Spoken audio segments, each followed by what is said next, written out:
So we have some breaking news that Nancy Pelosi and the Democratic Party leadership in the House of Representatives have released a $3 trillion HEROES Act. It's basically an additional stimulus bill to fix the weaknesses of the first one. And while there are improvements, the main story here is how Nancy Pelosi and the leadership's HEROES Act ignores the key input of progressives like Pramila Jayapal, Ro Khanna, Mark Pauken, and so many others.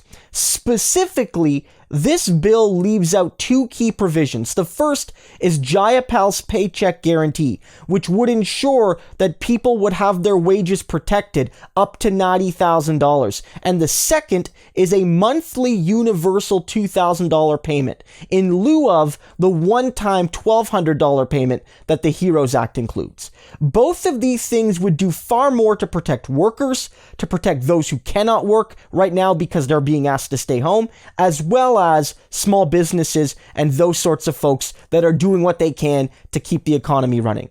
This is a progressive policy that Americans would support, that they need, and the Democratic leadership, because it quote unquote costs too much, are leaving it on the cutting room floor, even though they backed multi-trillion-dollar giveaways to big businesses not too long ago, and even though there are more giveaways to fairly wealthy people and to big businesses in this package as well.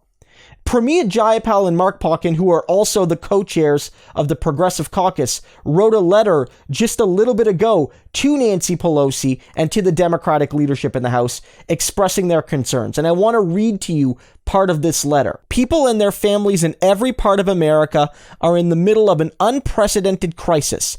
They are looking for relief, certainty, and a policy response that matches the scale of this crisis. With more than 33 million people filing for unemployment in the past 7 weeks, as the uninsured rate hit a level not seen since the Great Depression, up to 35 million people at risk of losing their health care, and 87 million Americans already uninsured and underinsured, families are looking for certainty about when they'll get a paycheck back into their pockets so that they can pay rent, make bills, and put food on the table. Additionally, they're asking about whether they'll be able to see a doctor and afford their prescriptions. Millions of businesses, including small and minority-owned businesses, are looking for certainty about how they'll be able to avoid closing permanently without jeopardizing the lives of their workers by bringing them back before it is safe to do so. These concerns, from how we end mass employment and ensure access to healthcare during a pandemic, to getting relief to all businesses and their workers, need to be addressed in this legislation at the scale necessary to fully respond to this crisis and deliver certainty to the American people.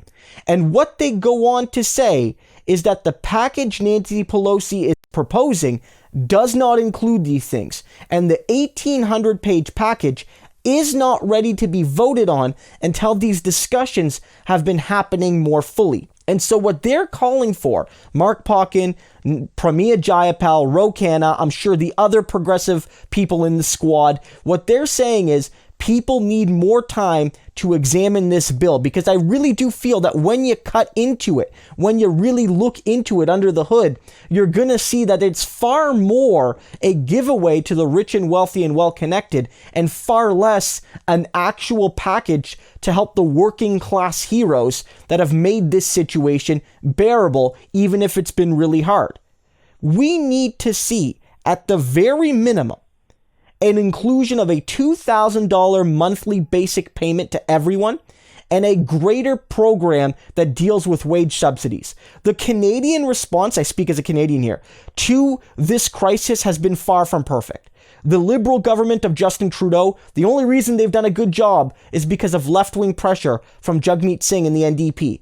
But as good as the Canadian response has been, it's because we have a robust wage subsidy program on the one hand, which helps companies that have lost income due to the crisis keep their workers on payroll, as well as a $2,000 payment for those who have lost income because of the crisis. It's not perfect, it's not universal, but it's going out to millions of Canadians, a substantial portion of the population. About a quarter of Canadians, maybe a fifth of Canadians are going to get this money. It is a good system. It's better than a $1,200 one-time payout. We need to do more for regular folks that are being asked to stay home or that are being asked to work, and we need to do more for small businesses that are also making sacrifices to keep everyone safe. Progressives need to make this push. And the thing about this is, let's be real, Nancy Pelosi's package, even as written now, would find it hard to pass the Senate. That even this is going to be too hard to pass the Senate. So this is about political messaging more than actually passing legislation. And I have to believe that it's a political mistake to leave out a universal payment, which is popular, and to leave out helping workers and small businesses, which is also popular. So whether this is an actual bill that can pass or not, Nancy Pelosi is making a crucial error, leaving out working class people fundamentally, and leaving out the unemployed fundamentally. I know she'll say they're included, and they are, somewhat, but to not center them as the priority is a huge mistake. It's an injustice, and it's a tactical error. This is a crucial election. The Democrats have a bad candidate in Joe Biden who has an inability to express himself and an inability to back the right policies. At the very least, the congressional leadership should fix the gaps that Joe Biden refuses to. Nancy Pelosi isn't the person to do it, unfortunately. We've seen this. So the solution here is we need somebody like Pramila Jayapal to be House Leader. And frankly, we need Shahid Buttar to defeat Nancy Pelosi and replace her. Because these elite Democrats that pretend to care about working people, but then put up legislation which is far more friendly to Republicans than progressives, have no place in the future of a progressive working class movement.